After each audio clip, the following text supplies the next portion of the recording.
the US is in great shape, and it will always surprise and innovate. And there's an incredible energy and positivity for those of you who know the US. Doesn't matter who it is, everybody feels they're going to complete the American dream and they're going to make their business a success. There's a lot of money there.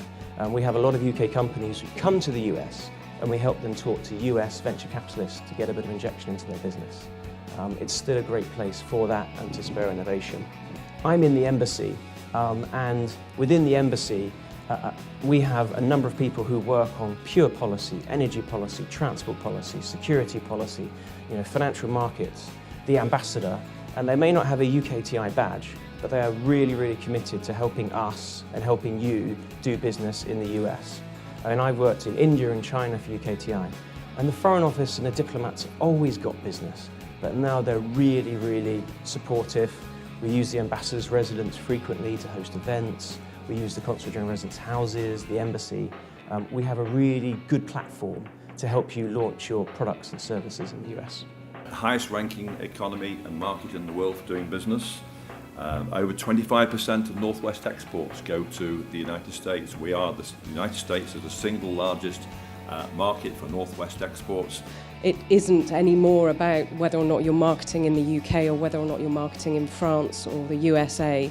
It's just everywhere. People can access your brand at any time, through any device, at any place, 24 hours a day.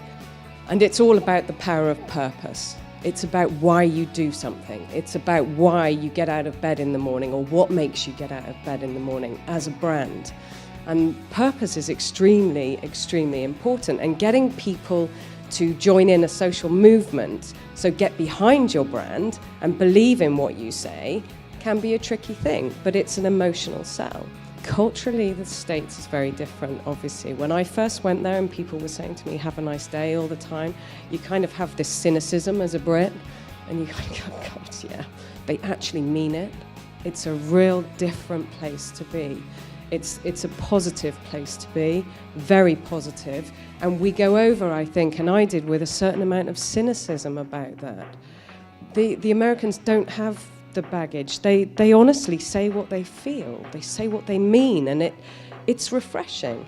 It's really good. And as a Brit, again, to Spencer's point, talking like we do have quite a big impact, quite a big difference. The people that we recruited in the US are experienced commercial individuals, and we've tried to instigate a program where they're not just selling in their market, but they're also kind of teaching us how to sell. We'll continue to grow, and we've got strong aspirations, especially in terms of North America, to build on those opportunities, to link up and then expand out from North America further into South America. But I find that North American continent is a very, very beautiful place to visit and to work.